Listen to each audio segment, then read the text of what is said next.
I really got an education today. Bismillah ar-Rahman ar-Rahim. Is I am an Aswad,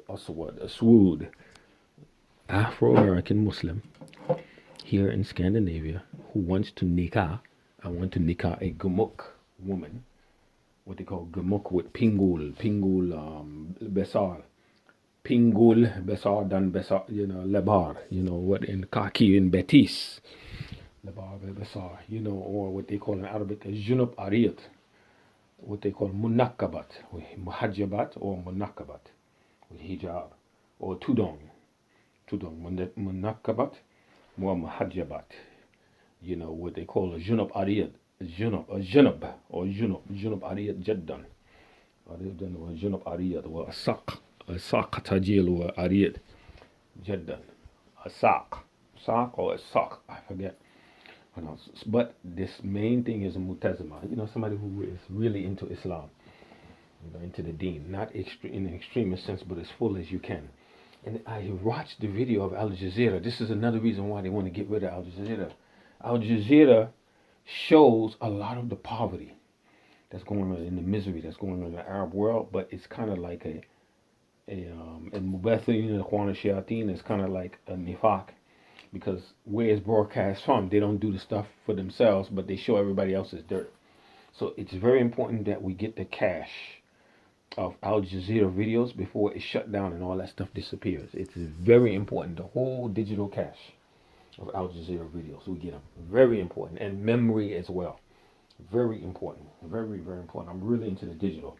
So I looked at these Egyptian brothers and sisters, some of them Coptic Christians, people that live in Zalabin, which is a trash city, run by a lot of Coptic Christians, but there are Muslims there too, living off of the trash. And then people living off of cents per day. And then there are other people living on the fishing boats, Coptic Christians and Muslims, are all our brothers and sisters living on the fishing boats. And the thing is that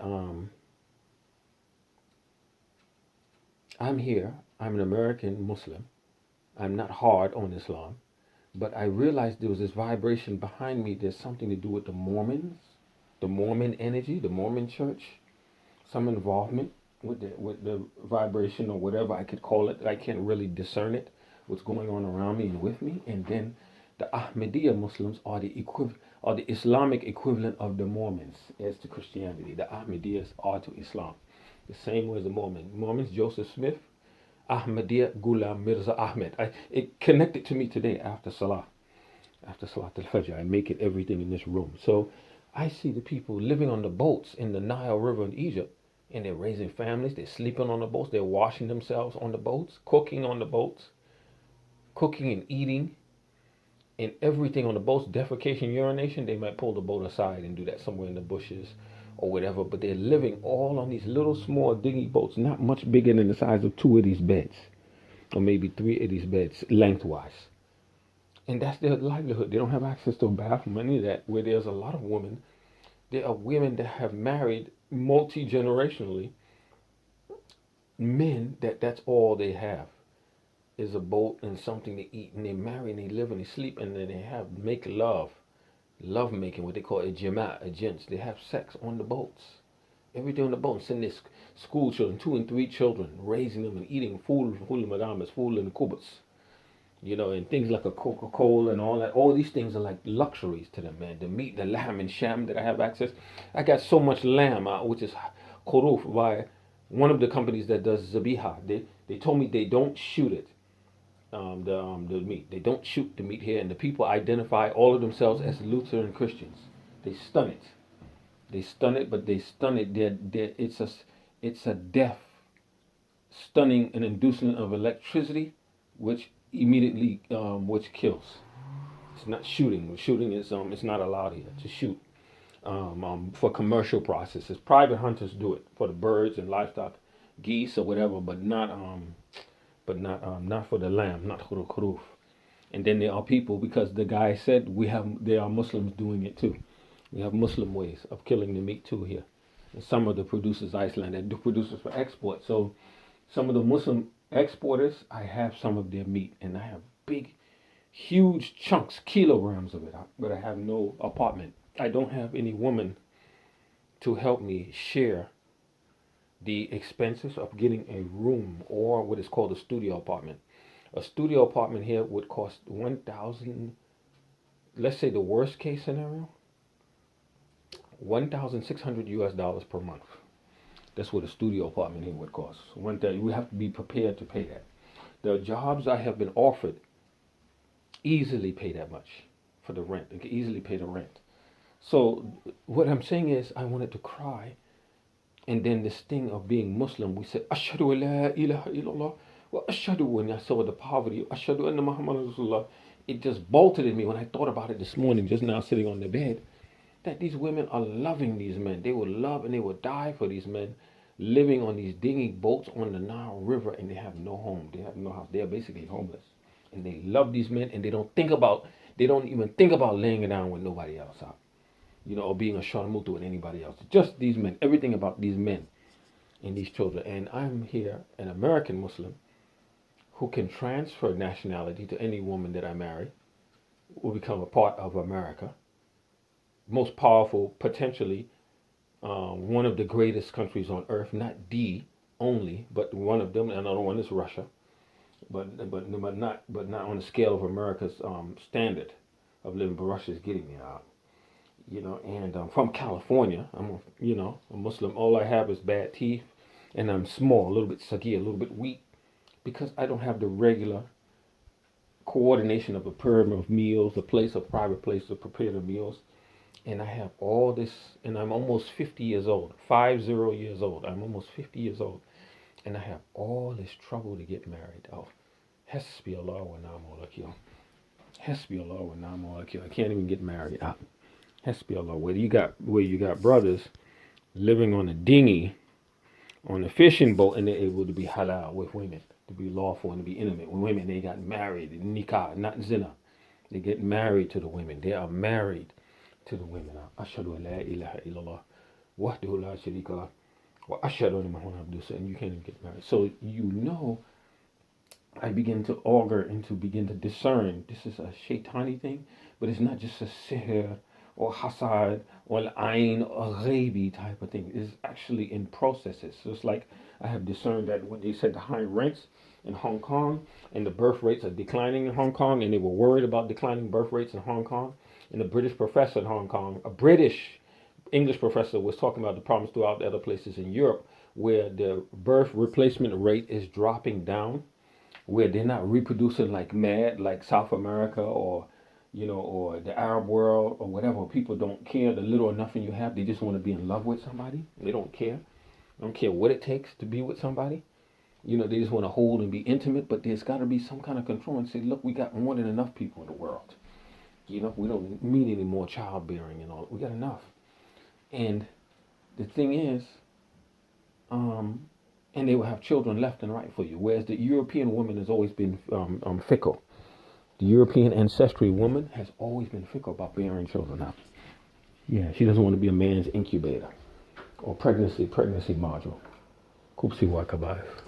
European woman has always been fickle, so that's why it's almost a fight just to get between their thighs. Yeah, it's a fight, man. It's a fight. It's a struggle to get between there because they know that they got it's like the act of missionary. It's like a submission to you. They're not, and a lot of them are not ready for that.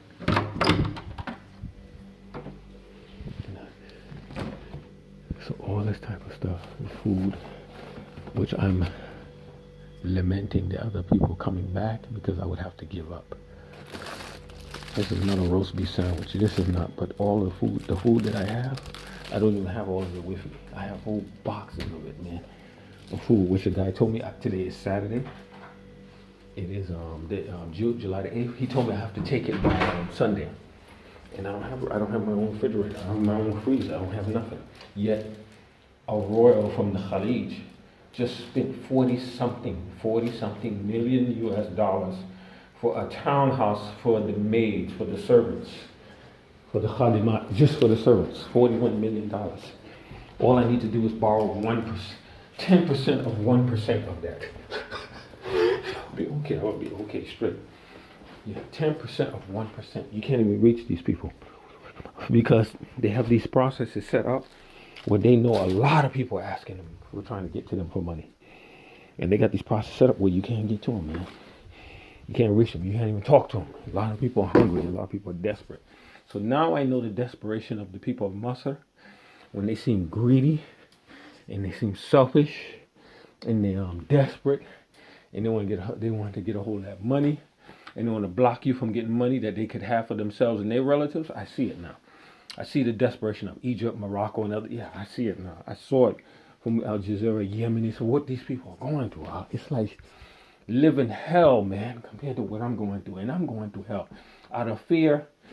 The hell that I go through is out of fear of becoming illegal, becoming in violation of laws where I can be arrested and I can feel prison cells and I come closer to the lifestyle of being permanently financially disenfranchised like my other brothers and sisters, be they Coptic Christians, Jews, poor Israelis, Muslims. Yeah, I start becoming like that, man.